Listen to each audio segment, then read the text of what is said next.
in the middle of the night, there is still sunshine. It looks just about like that at midnight when it's cloudy. And you would think that's like a solar punk paradise, right?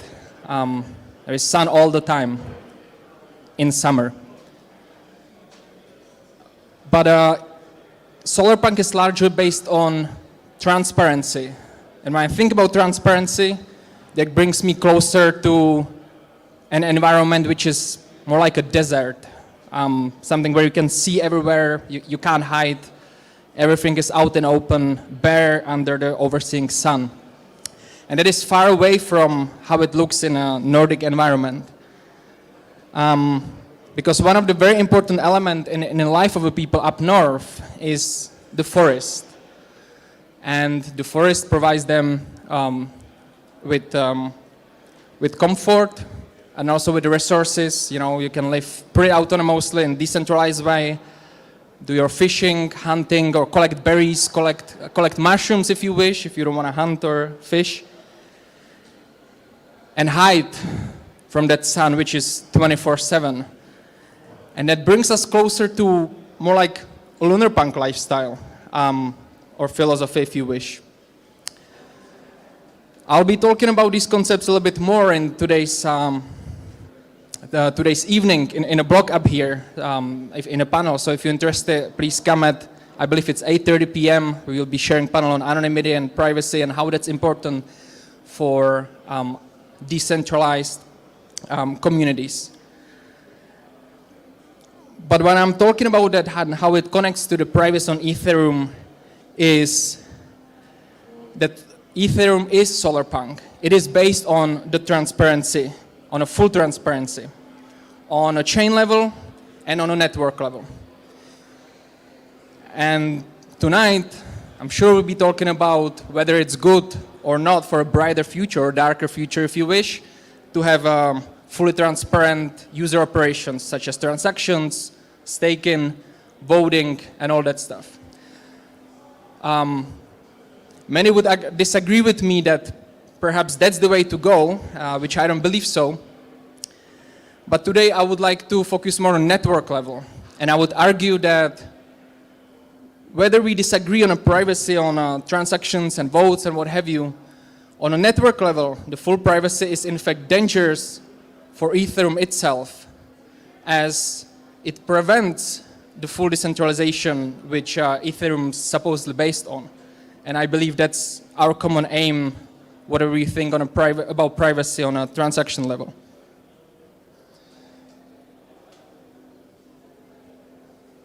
Oh, too many computers. So today I will plant some of the seeds of that forest I brought with me from the far up north. And we'll be talking about some of these issues and see how we can take some of these seeds, plant some of these forests and make this lushy vegetation so we can actually all together live happily under that sun.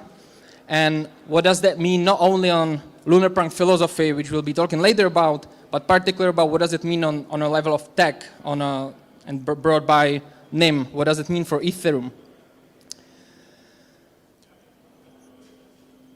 I'm Serinko. Thank you all for coming. I see it's still filling up, so those who came later, welcome again on Privacy for Ethereum Validator's talk. I'm a new, fresh member in a NYM core team, working on developer relations. Besides that, as a community member, I'm helping LunarDAO with some privacy research as well. LunarDAO is the first LunarPunk DAO, so check it out. Prior to that, I was working in DarkFi, which is a native layer for anonymity engineering. Very important project. Make sure you check both of them out. Why I'm interested in these solutions is because history teaches us that if we want to have autonomous, free, and decentralized communities, that is not going to happen without anonymity and privacy. However, that's in opposition how ETH is designed today. And that's the point which I'm going to try to drive home during this talk. Let's begin with the internet, which is broken. And when I say broken, it's not like it was good and then it got broken yesterday. No, it's broken by the core design.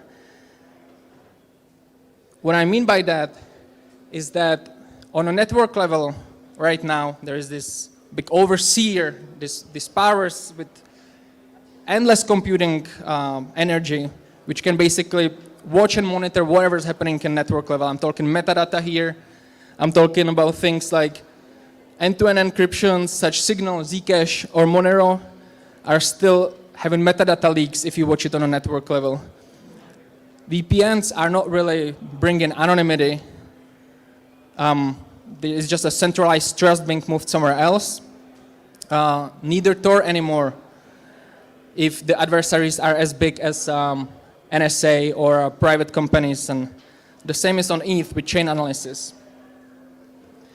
Our solution is to create a default privacy layer for all internet traffic.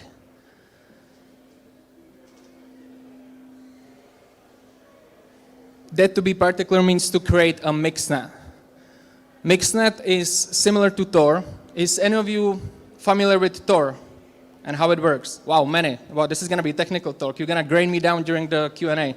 I'll try to speak as long as possible so you can't have any questions. Great.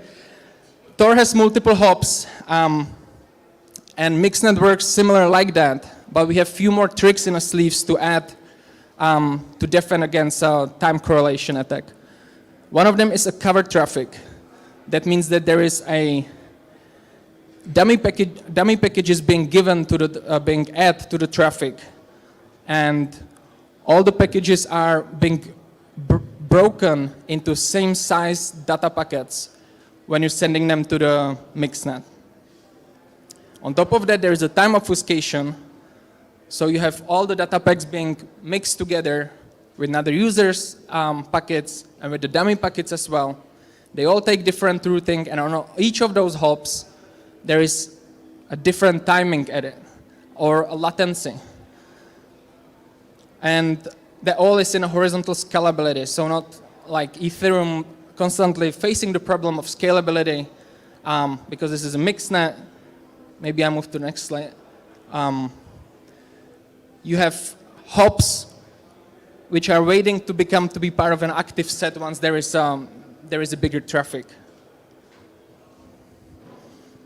If we compare to VPN down here, we can basically see the time and the size of the packets, or the volume of your data traffic is just going to another IP address somewhere else. You're giving them the trust. They have complete control of your traffic, and then you send it to the internet.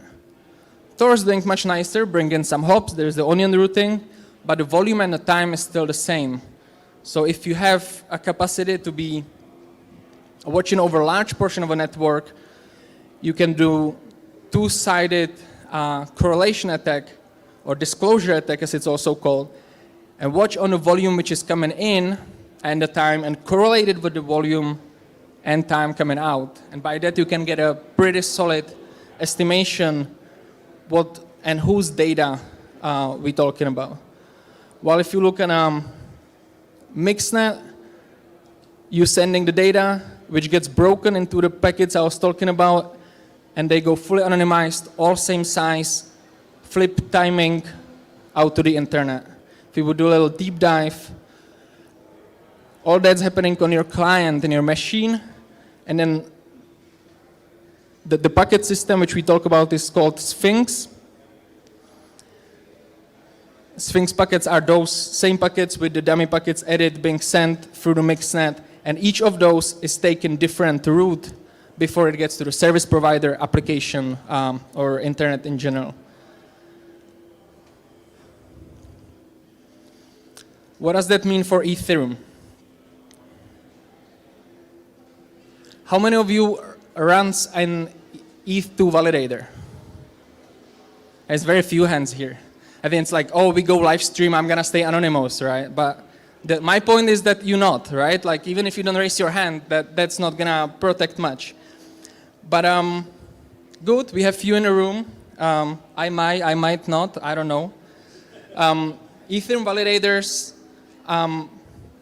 and how it works. We can go very quickly over that, but I think there are more educated people on ETH itself than myself, but basically we have the beacon chain, you have separated consensus and execution, there is the coordination algorithm, which chooses the next validator through gossiping, and then one validator gets picked, that validator gets the block, signs the block, gets the rewards. There are some niche things being made on the terms of security on Ethereum too, and that's separated the validator identity from the network identity. However, Ethereum researchers had shown us that it's easy to connect the two by basically looking at a batch of rewards. And because the algorithm is fundamentally deterministic, you can predict which validator will be doing the next block. You can DDoS that validator and knock them offline. That's one of few issues which are happening with a fully transparent network level. Another one is that because everything's out there, the IP addresses, which means geographic locations, which basically means your address, where you live, is also to be collected on the internet. And together with the timing, it can be used to deduce which validator is which. There was this big scandal when on crypto Twitter, it came out that possibly some people from ETH Foundation might collect all of these addresses, which is leading to a second issue, and that's a validator censorship. If you happen to live somewhere which, for some reason, people find it's a location which is not really suitable for running the traffic, or because there will be some governmental embargo and they will want to play nice ones, you basically can be just censored out of the consensus, and you're not going to get any rewards because you're not going to get any blocks. And then the validator attack through DDoS attack on validators, which I was talking about. It hasn't happened yet, to my knowledge, unless somebody is informed otherwise. But I would say the stakes are quite high for such a vulnerability to exist in the first place. So with these issues and trying to connect the mixednet privacy on a network layer I was talking about with Ethereum, we're looking for solutions in NYM. And we have a libp2p integration. There is devp2p, libp2p. We have chosen libp2p because it has some more stack to build upon. The integration is built together with jointly with ChainSafe. You can go up to the GitHub and see the integration. You can check it out, play with that. It's easy to use. Basically, on top of libp2p, it's called Trade, and you can just natively use NYM. You are kept away from the NYM complexity I was just talking about. You basically plug libp2p, turn it on, and run libp2p, which NYM is integrated on top of that as a pluggable transport. So you don't have to worry about all the NYM stack asides of that. It's fully written in Rust. I see few Rust people in here. So you are welcome to try it, test it, implement it. And you don't only get transport layer guarantees, but you also get full mixednet privacy guarantees thanks to NYM.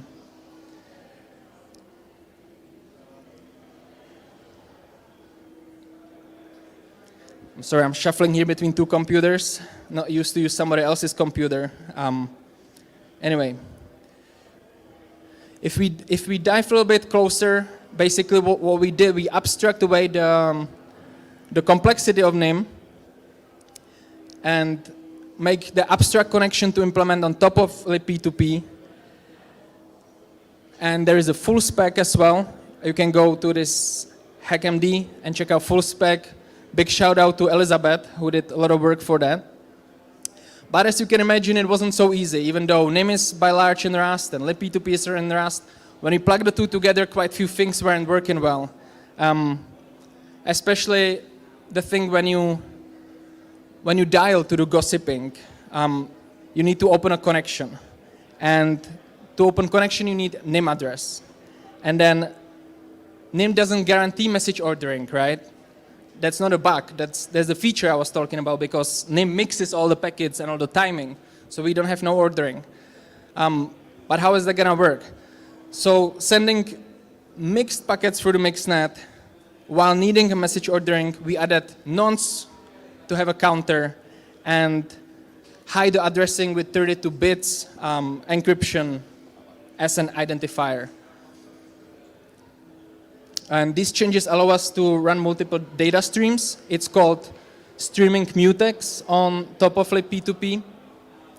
And one of these ones is NYM. This brings us, of course, to the question on which validator to run. How we gonna do that through the validator side of things? We have chosen Lighthouse integration.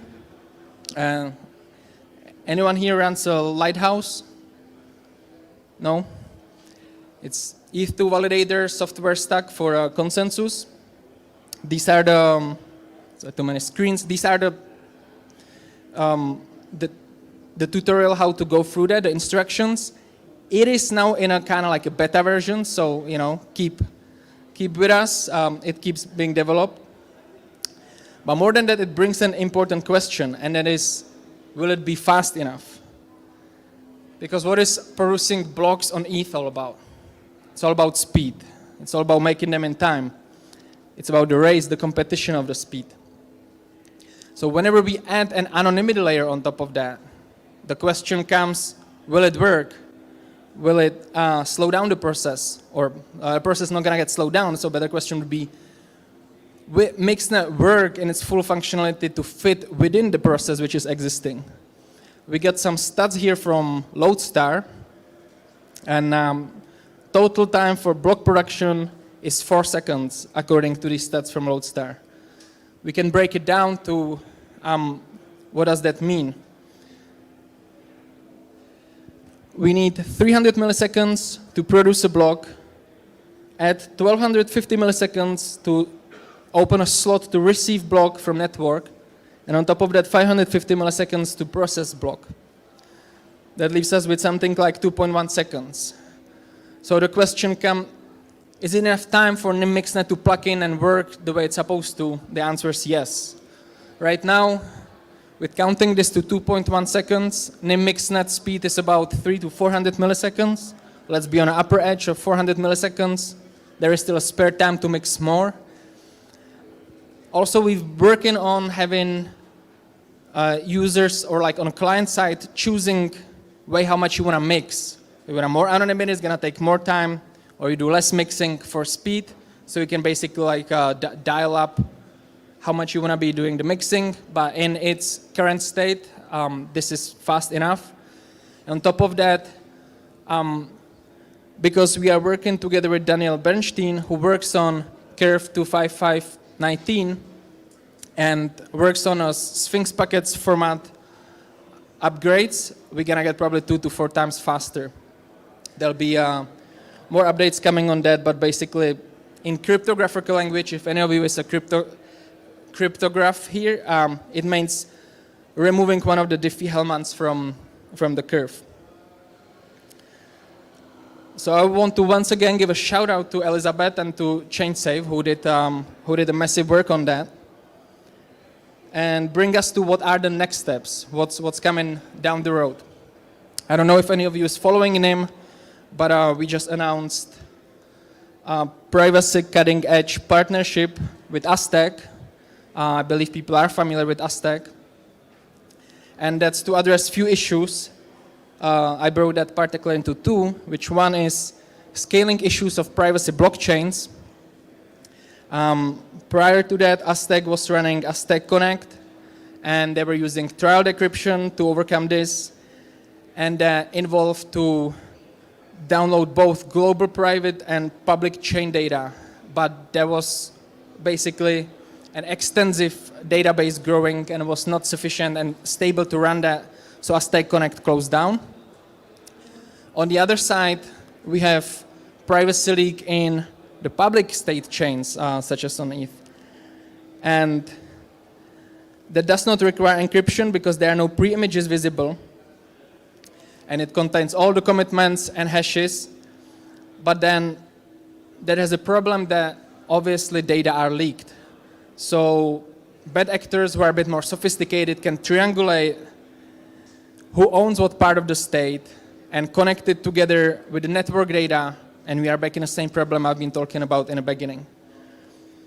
So the solution we bring in is on Aztec side, as they call it, the first of its kind hybrid ZK rollup, supporting both public and private smart contract execution called Aztec. So both the project and the product is called Aztec, running through Mixnet. That will bring few solutions. One is the NYM Mixnet, as it's shown, will protect the public state. It'll be routing through the NYM Mixnet, and all the information which can identify you, such as the IP address, and the location connected to that will be obscured because the server only receives the anonymous requests, which is only a portion of the data disconnected from all the rest. The rest remains separate and encrypted, so there is not all the data being all transparent on the internet, on the network. And that brings privacy by default on a network level on Ethereum when we gonna do this joint collaboration with Aztec. Here, if anyone wants to scan that, there is a full announcement of the partnership with Aztec, or you can just find it on a blog, which is blog.nymtech.net. Okay, I see a few cameras up. To close down, I want once again thank you, Elizabeth, who did very heavy lifting for the libp2p integration and for the spec. And close down with a sentence we've also used in partnership with Aztec, which is with the right combination of technology and commitment to user-centric privacy, we can build more secure and confidential and decentralized future together. Thank you very much.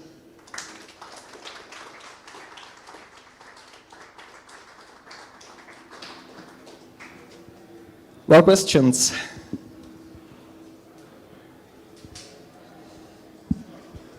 You talked about the latency implications of using a mixed-net. Are there bandwidth implications with the cover traffic or anything else that adding, like using a mixed-net would add to someone? Like, how much additional bandwidth do you have in the process of using a mixed-net? Say, for instance, in Ethereum. So, for Ethereum,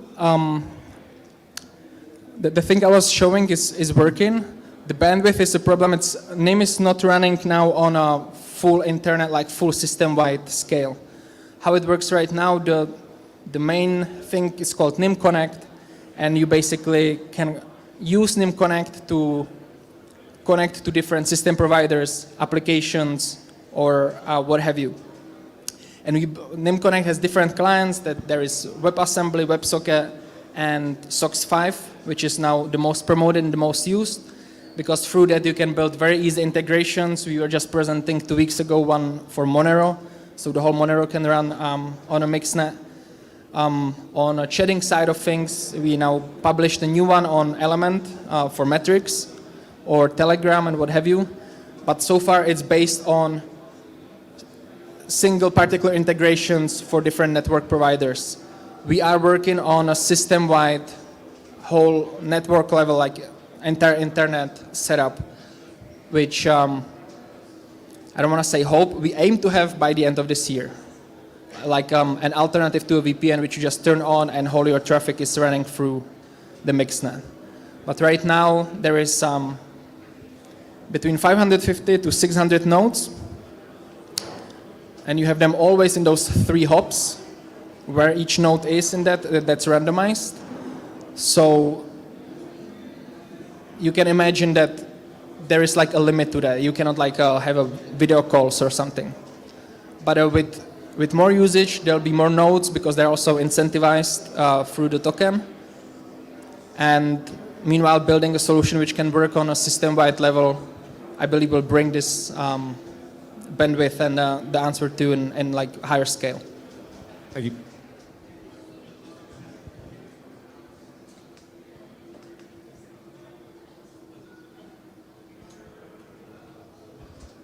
Can you explain a little bit more on the incentive system? Because like if I'm a government and it pays me to run all the nodes, I mean everyone's always said Tor is just ran by the CIA, so or NSA. Like what's stopping them from just becoming NYM billionaires or just not running at a loss?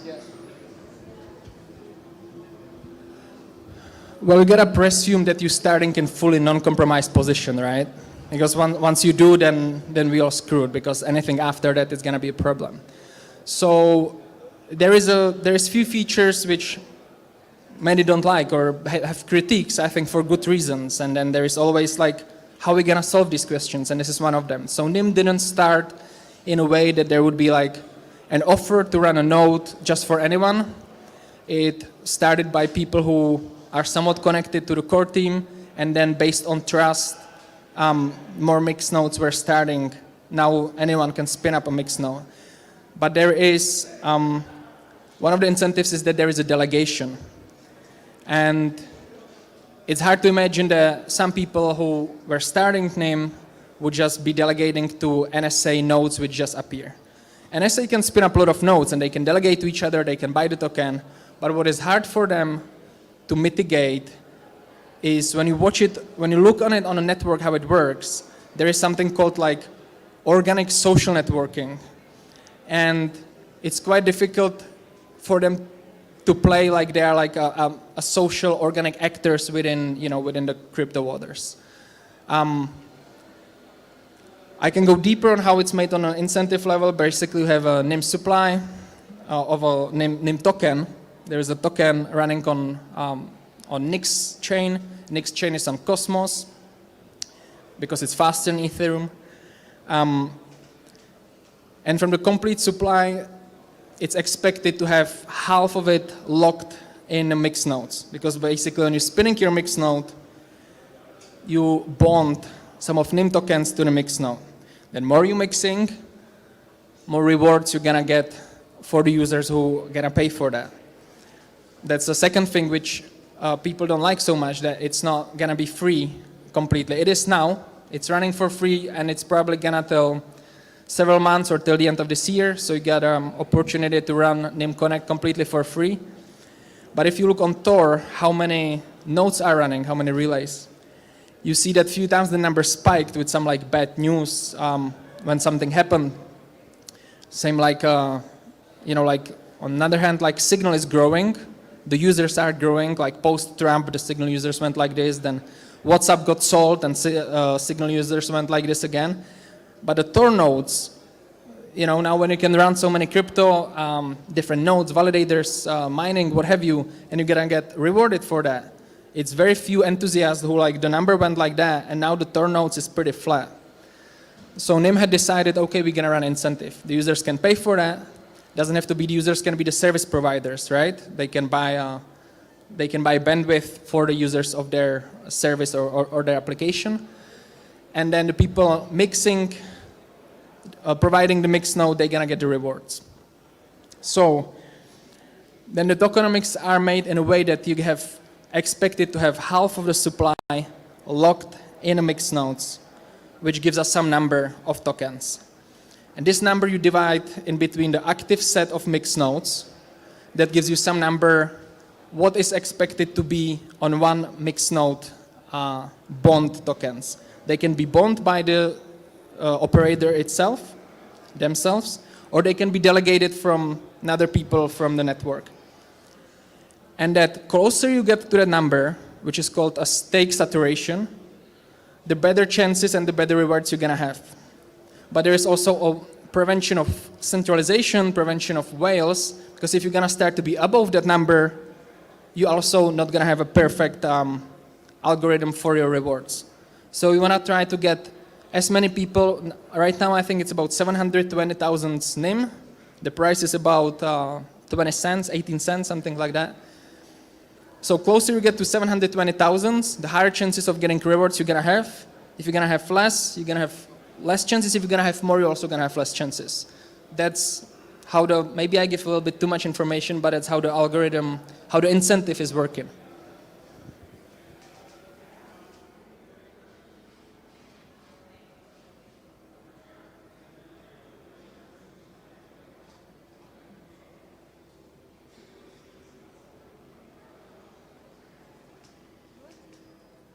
All right, you can check more out on nametech.net or just find me around here. I'll be downstairs. We're giving some swag, and with all the interesting presentations coming after me, also at 8:30, there will be a panel on anonymity and privacy, importance for decentralization of communities. Thank you very much again.